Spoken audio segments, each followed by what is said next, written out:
There are loads of ways to cut a half lap joint. So let me show you how I would do it, and then you can tell me how you do it differently. So this is one of these joints that you get taught early on, but it comes up all the time in real work, in gates, frames, and simple structures. Now, I'm not saying this is the only way to do it. This is just how I do it. So the first things first, the things that you're gonna need, super basic. You're gonna need your timber, you're gonna need some sort of square, a chisel, preferably sharp, a hammer, doesn't have to be this one, and a saw. Doesn't have to be anything special. This is just a standard throwaway 8-pound saw. So as with any sort of joinery, your prep is going to be paramount. Your layout has to be correct, because if you screw this up, nothing's going to.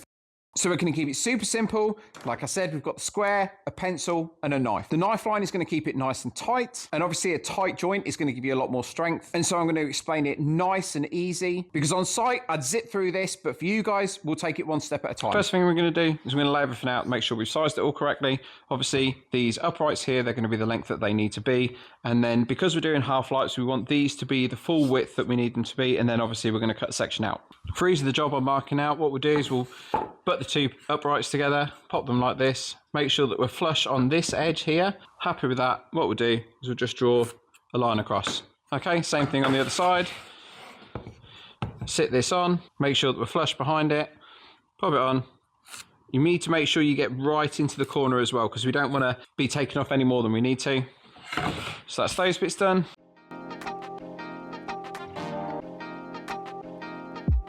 Once we've got the edges marked, what we'll do is we'll go back with our square and just make sure we're nice and tight on those.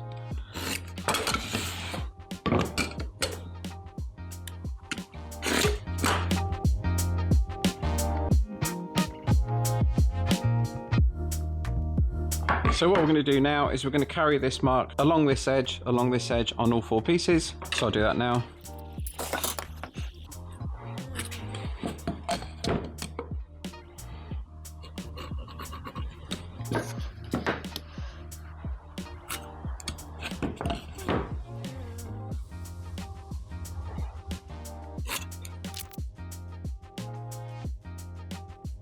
Now we have that, what I need to do is I need to work out the halfway mark on here. So if I was just roughing this up, I'd probably do this, and then I'd do this, and I'd look for the center line there. But because we know that this is 1.5 inch timber, then we just need to set this to 3/4 of an inch. We'll set this down to 3/4 of an inch. And what we can do is we can then just take this and draw down here. And always make sure that you're doing your 3/4 of an inch from the same edge. And then we're just going to mark off the section that we're going to cut out to make sure that we don't cut the wrong bit, because that's very important. And ask me how I know. So then what we're going to do is obviously cut this section out here, and we're going to mark them on all of them now. Make sure as you're doing this, we're marking the same section on each piece, so otherwise it's going to end up a little bit wibbly wobbly.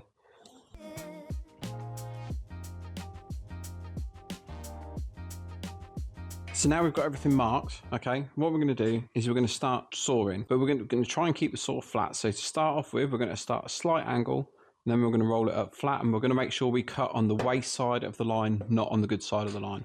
So let's just start that here.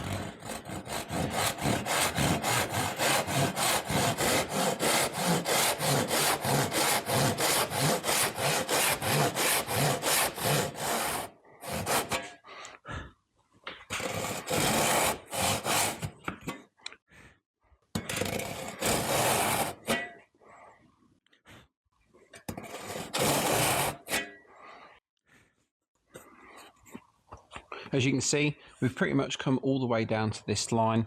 Now what we're going to do is we're going to make a series of cuts along here, just making sure we don't go deeper than this line or deeper than this line, okay? So you need to make sure that you start square, let the saw do the work, and don't rush it. Some people go straight in hard here, right down to the line.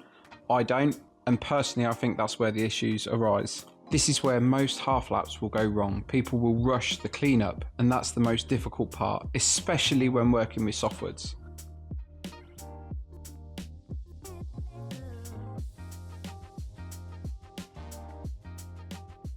This is the fun part. Okay, so once we've got everything down to about where we want it to be, because we can always chisel it out, Now what we need to do is clean everything up with a preferably sharp chisel.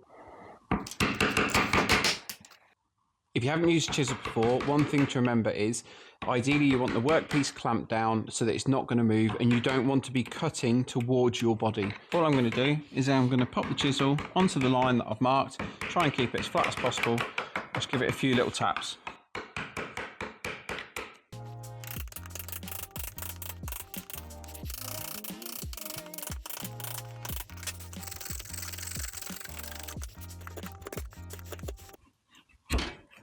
Now, if I'm honest, this is probably one of my least favourite ways to cut a half lap, just because there's so much work involved in it, but it is also the easiest to do if you don't have any tools. You know, there's other options like cutting on a table saw, using a router, and they'll all give you pretty bang on options. But if you just want to throw a half lap frame together for a gate that you're going to make in the garden, and these are all the tools that you have, then you've got to adjust the level of expectation to what you're working with. You know, we're working with softwood, which hates to be mucked around with like this, compared to like a hardwood, like a beech or an ash or something, which will work much easier with a set of chisels. But I don't think that's too bad. And what happens is when the next piece of timber goes on, it's going to sit like this. Nobody's going to see any of this. It's not going to matter.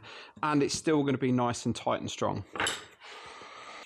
But as you notice, we've kept to the line here, we've kept to the vertical, we've kept to the line along here at the back. So fingers crossed, when we match everything up, should go together nice and easy. I think that looks pretty good for what we need. I'm going to go crack on with all of these and I'll come back to you.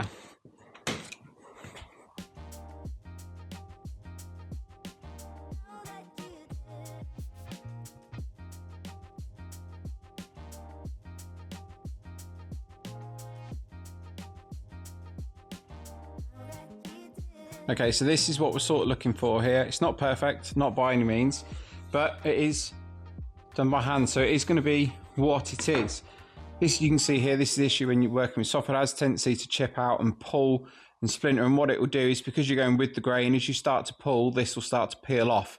And if the grain is heading downwards, then it's going to cause you problems. But it's just is what it is because of the type of timber. Now you can see here, it's not perfect, but it fits in there, it's beautiful, and once the glue goes on there, that thing's going to be solid as a rock. There's no movement in it, look, no twist in it, no bounce in it. Beautiful. So what do you think? For construction grade lumber, I'd say I'm pretty happy with that. I'm not a super perfectionist. If I was working with timber like this, it's probably going to be for something like an outdoor gate, something that just needs to be put together, done to a price, and moved on outside. I wouldn't worry too much about it. It's always going to be a struggle when you're working with softwood. Hardwoods is much easier. It takes an edge a lot easier, works with chisel a lot easier. But like I said, for construction grade lumber, I'm quite happy with that. If I was going to do this for a client and I'm working to a price, this probably isn't the way that I'm going to do it. I've got other tools at my disposal, like the router, table saw, and the chop saw. If I'm working on site and I need to knock a gate together quickly and I don't have the tools, this would work. But for teaching you guys how to do it, if you've never done something like this before, I think this is the right place to start. Because obviously if you master the basics, then everything else comes easy after that. How would you do it differently? Would you use a chop saw? Would you use a miter saw with a trench cut? Would you use a router with a big base? Would you do it by hand? Or would you use a table saw? Would you even do it in a different order? Would you not even do anything the way that I set it out today? So I'd love to see how you do it differently, what you think I did wrong, what you think I did right. And next up, I'm going to show you how to brace the gate and why the angle matters as much as it does. All right, thank you very much for watching. You have an awesome day and you take it easy.